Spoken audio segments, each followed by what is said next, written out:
അപ്പോ ഇന്നലെ നമ്മൾ പഠിച്ചത് ആഗോളതാപനത്തെക്കുറിച്ചായിരുന്നു, അല്ലേ? ആഗോളതാപനം മനുഷ്യനെ എങ്ങനെയൊക്കെ ബാധിക്കും എന്നറിയണ്ടേ? ആഗോളതാപനം മനുഷ്യന് പുതിയ ആരോഗ്യ പ്രശ്നങ്ങൾ ഉണ്ടാക്കും. ശരീരത്തിലെ ജലാംശം വാർന്നു പോകുന്ന അവസ്ഥ, ഇത് പലപ്പോഴും മരണകാരണമാകുന്നു. പകർച്ചവ്യാധികൾ വർദ്ധിക്കുക, പോഷകാഹാരങ്ങൾ ലഭ്യമാകാതെ വരിക തുടങ്ങി പൊതുജനാരോഗ്യ മേഖലയുടെ അടിസ്ഥാന സൗകര്യങ്ങൾ ദുർബലപ്പെടുന്ന അവസ്ഥയും ഉണ്ടാകാം. കൂടുതൽ നിങ്ങൾക്ക് മനസ്സിലാക്കാൻ സംഭവിച്ച ഒരു കാര്യം ഞാൻ പറഞ്ഞു തരാം. രേവതി എന്നൊരു കുട്ടിക്ക് സംഭവിച്ചത്.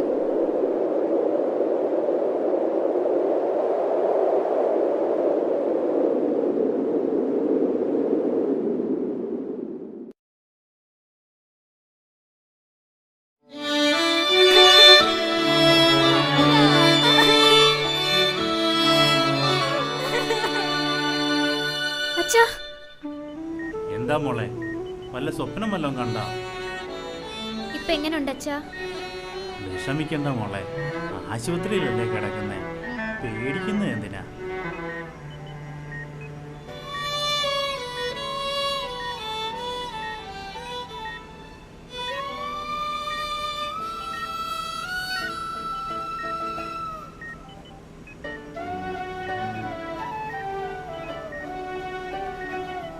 ആശ്വാസം തോന്നുന്നില്ലേ?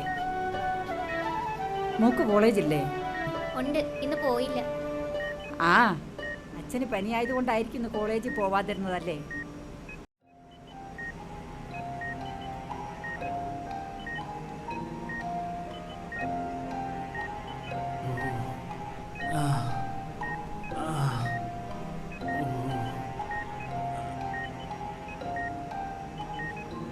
പേടിക്കാവുന്നില്ല, എല്ലാം ശരിയാവും കേട്ടാ മോളെ.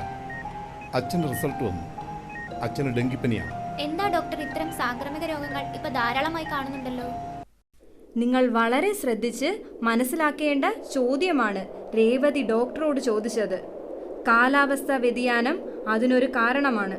മാനുഷിക പ്രവർത്തനങ്ങൾ കൊണ്ടും മറ്റ് പ്രകൃത്യാലുള്ള കാരണങ്ങൾ കൊണ്ടും അന്തരീക്ഷത്തിലെ ഹരിതഗ്രഹവാതകങ്ങളായ carbon dioxide, methane, nitrous oxide എന്നിവയുടെ അളവ് വർദ്ധിക്കുന്നതാണ് ആഗോളതാപനം. താപകാലാവസ്ഥ താളക്രമത്തിൽ വന്ന മാറ്റം സാംക്രമിക രോഗങ്ങൾക്ക് ആക്കം കൂട്ടി ഉഷ്ണമേഖലാ രോഗങ്ങളിൽ പ്രധാനികളായ ചിക്കൻ ഗുനിയ, ഡെങ്കിപ്പനി തുടങ്ങിയ കൊതുകുജന്യ രോഗങ്ങളുടെ പ്രഹരശേഷിയും വ്യാപന തോതും അടുത്തിടെയായി വർദ്ധിച്ചു വരുന്നതായി കാണുന്നു. ആഗോളതാപനം മൂലമുണ്ടാകുന്ന താപവർധന ചിക്കൻ ഗുനിയയും ഡെങ്കിപ്പനിക്കും കാരണമാകുന്ന ഈഡിസ് കൊതുകുകളുടെയും മലേറിയയ്ക്ക് കാരണമാകുന്ന അനോഫിലസ് കൊതുകുകളുടെയും വ്യാപനത്തിന് വഴിവെക്കുന്നു. കാലാവസ്ഥാ വ്യതിയാനത്തിൻ്റെ ഫലമായി കാലം തെറ്റി പെയ്യുന്ന മഴ ലോകമെമ്പാടും രോഗാണുവാഹികളായ കൊതുകുകൾക്ക് പ്രജനന കേന്ദ്രം ഒരുക്കി നൽകുന്നു. കൊതുകുകളിൽ നടത്തിയ ചില പഠനങ്ങൾ ആഗോളതാപനം മൂലം വലിയ തോതിലുള്ള ജനിതക മാറ്റങ്ങൾ ഈ രോഗാണുവാഹകർക്ക് വന്നിട്ടുള്ളതായി വെളിപ്പെടുത്തുന്നു. വെറും 100 മുതൽ 400 മീറ്റർ വരെ മാത്രം പറക്കാൻ ശേഷിയുള്ള ഈഡിസ് കൊതുകുകളിൽ പ്രകടമായ പറക്കൽ ശേഷി വർധനവ് കേരളത്തിൽ നിന്ന് തന്നെ റിപ്പോർട്ട് ചെയ്തിട്ടുണ്ട്. പ്രകൃതിയെയും അതിസമ്പന്നമായ അതിൻ്റെ ജൈവ വൈവിധ്യത്തിനെയും ശാസ്ത്രീയമായി കൈകാര്യം ചെയ്ത് ആഗോളതാപന തോത് പിടിച്ചു നിർത്തുവാൻ നാം ഓരോരുത്തരും ബാധ്യസ്ഥരാണ് എന്നുള്ള സന്ദേശമാണ് ഡോക്ടർ രേവതിക്ക് നൽകിയത്. മനസ്സിലായി ഡോക്ടർ. പ്രകൃതിയെയും അതിസമ്പന്നമായ ജൈവ വൈവിധ്യത്തെയും ശാസ്ത്രീയമായ രീതിയിൽ കൈകാര്യം ചെയ്തുകൊണ്ട് ആഗോളതാപന തോത് കുറയ്ക്കാൻ കഴിയുമെന്ന് ഞങ്ങൾ പഠിക്കുന്നുണ്ട്. കാറ്, ഇരുചക്ര വാഹനം തുടങ്ങിയ വ്യക്തിഗതമായ വാഹനങ്ങൾക്കു പകരം പൊതുഗതാഗത സംവിധാനങ്ങളോ സൈക്കിളോ ഉപയോഗപ്പെടുത്തണം. ഇല്ലെങ്കിൽ നടക്കണം. ഇനി ഡോക്ടറുടെ വാക്കുകൾ കേട്ട് രേവതി എന്താണ് ചെയ്തതെന്ന് നിങ്ങൾക്കറിയണ്ടേ?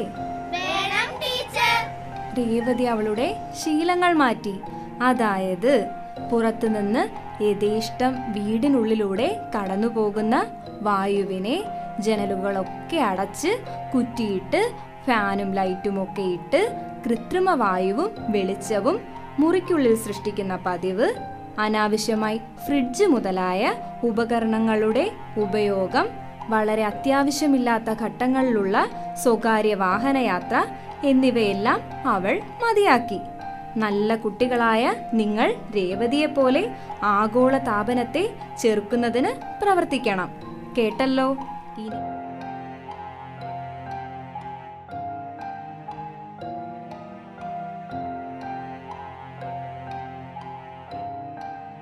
കാലാവസ്ഥാ വ്യതിയാനത്തിൽ നിന്നും ഭൂമിയെ രക്ഷിക്കാൻ ഞങ്ങൾ തയ്യാറായി കഴിഞ്ഞു. നിങ്ങളും